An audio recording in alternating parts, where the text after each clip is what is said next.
G'day there, are you a FIFO worker?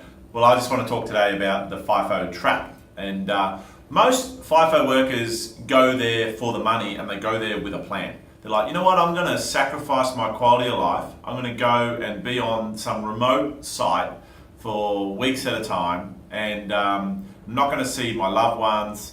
I'm not going to be able to see my mates. I'm not going to be able to play footy. I'm not going to be able to do all those things that you normally enjoy. But you go there because there's a goal, right? Which is to get ahead financially, big money in the mines, let's go. Here's what happens though, it doesn't end up working out that way, does it? Because you go there and yeah, you don't spend any money when you're there, but then when you come home, what do you do in your time off? You then spend up big and you buy compensators, like motorbikes and jet skis and boats, and you go to the casino and blow your dough and you know all of those sorts of things because you're bored, you're not on site, everyone's at work, or everyone back home's at work or at school, you're sitting at home wondering what you're going to do.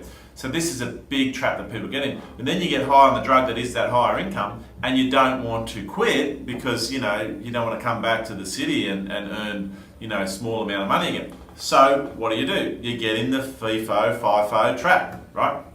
FIFO fun, however you want to say it. But you get in that trap. It's really important that when you are doing this, you are putting money aside. And the best way to do it is to get into an investment property. Okay? Get into an investment property. Have a team that you can trust and rely on to guide you through and park that money in an investment property. That way you're not going to blow it and it's going to be in something that's going to go up in value and provide you an income for the rest of your life, and not just you, also your kids and whoever you leave it to in your will down the track. Okay? Remember why you went to the mines in the first place. It was to get ahead financially.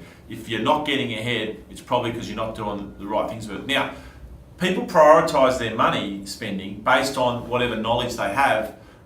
When you know property investment and you know how powerful it is and you know how you can make some great money from it, you'll be motivated to put that money in the right place. So start by consuming the content, the education that we provide. Watch one of our webinars, tune into our next webinar, we'll put a link below for it. But start on that journey. Once you start to understand that, you'll change your spending habits real quick, and instead of buying that boat, you'll say, no, I'm going to get an investment property first. The other thing I say to people is once you get an investment property, then buy yourself a boat, or then go on a trip to Bali. Reward yourself. Because if you go on a $5,000 trip to Bali, well, that's a big chunk of a deposit for a property. But if you just bought a property for $500,000 and then you go on a $5,000 trip to Bali, big deal, right? Because that property's only got to go up 1% and the Bali trip's paid for. But what happens is people go to Bali first before the investment property. That's where you're going wrong. If you're doing those sorts of things and you want someone to guide you, get in touch, we'll help you. We'll help lots of FIFO workers out to get ahead in property. Cheers.